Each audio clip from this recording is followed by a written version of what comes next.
अभी आपने दान की बात कही थी कि अगर आप कोई भी पूजा करते हो उसमें दान का बहुत महत्व होता है, और गंगा दशहरा है तो गंगा दशहरा पे गंगा स्नान के बाद क्या दान करना चाहिए जिससे कि हमें फल की प्राप्ति। देखिए, दो चीजें ध्यान रखिएगा। दान वास्तविकता में महत्व।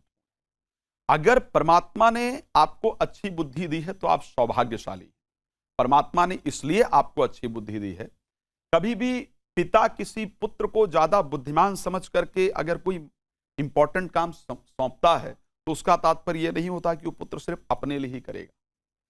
उसका विचार यह होता है पिता किया कि मेरे पूरे परिवार को ध्यान से देखेगा। और मुझे याद आता है रामधारी सिंह दिनकर साहब बेगूसराय बिहार से थे, उनकी एक बड़ी सुंदर कविता थी कि वही पशु प्रवृत्ति है जो आप ही चरे, वही मनुष्य है जो मनुष्य के लिए मरे। अपने लिए ही किसी चीज को स्वीकार करना वास्तविकता में पशुवत प्रवृत्ति है। अगर हम अपने लिए ही सब कुछ करते हैं, अपने लिए ही धन का जो सेवन है वो करते हैं, ज्ञान का सेवन करते हैं, तो पशुवत प्रवृत्ति। शास्त्र कहता है कि दान सिर्फ धन का नहीं होता है। दान, अगर आपके पास अच्छी विद्या है तो आप विद्या का दान कर सकते हैं। जो भी आपके पास अच्छी नॉलेज है उसका दान कर सकते हैं। धन का दान यदि मैं गंगा दशहरा के दिन कहूं कि क्या करना चाहिए, तो दुग्ध का दान करना, जल का दान करना, फल का दान करना, फ्रूट का दान करना, दुग्ध का दान करना और जल का दान करना। क्योंकि यह दिन पितरों के लिए सबसे बेहतर होता है। यही वो दिन होता है जिस दिन पितरों को वास्तविकता में मोक्ष प्रदान किया जा सकता है। शास्त्र कहता है कि कई बार ऐसी परिस्थिति होती है, और शायद भागवत कथा जिन लोगों ने श्रवण किया है आप सबको ये बात पता है कि भागवत में धुंधकारी ने एक शब्द कहा था जो गोकर्ण का, कि गोकर्ण ने कहा कि आपके लिए तो मैंने गया श्राद्ध कर दिया लेकिन आपको मोक्ष की प्राप्ति नहीं हुई। तो जो प्रेत बना होता है धुंधकारी, वो कहता है कि मेरे लिए 100 गया श्राद्ध कर दो फिर भी मुझे मोक्ष की प्राप्ति नहीं होगी।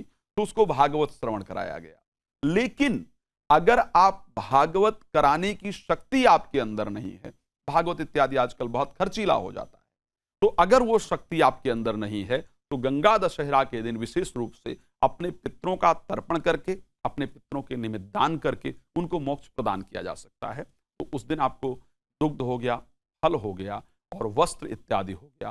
दुग्ध है, फल है, वस्त्र है और कुछ अन्न, स्पेशली चावल इत्यादि। कोशिश करनी चाहिए कि जो भी चीजें हम दान कर रहे हैं उसमें लाल चीजें ना हो। अगर हम पितरों के निमित्त कर रहे हैं, ध्यान रखिएगा, पितरों को ध्यान में रख करके चल रहे हैं तो लाल चीजों का दान नहीं किया जाना चाहिए। उसमें स्पेशली जो सफेद चीजें हैं उनका दान करना सबसे फायदेमंद।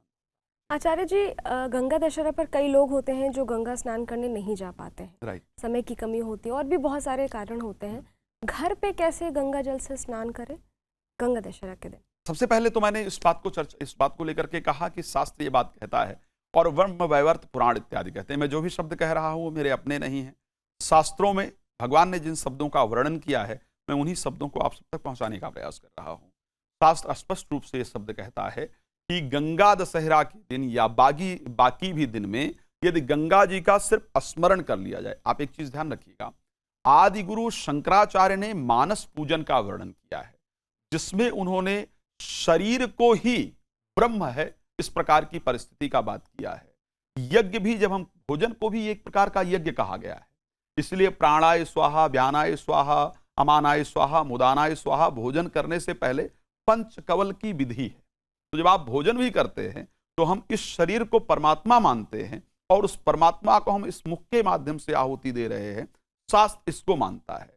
तो इसी प्रकार से आदिगुरु शंकराचार्य ने मानसिक पूजन का वर्णन किया है। अगर हम अपने नेत्रों को बंद करके भगवान का स्मरण करते हुए और ये संकल्प करते हैं कि हम भगवान का आवाहन कर रहे हैं, भगवान को कुछ हम अर्पण कर रहे हैं, तो निश्चित रूप से परमात्मा उसको स्वीकार करते हैं।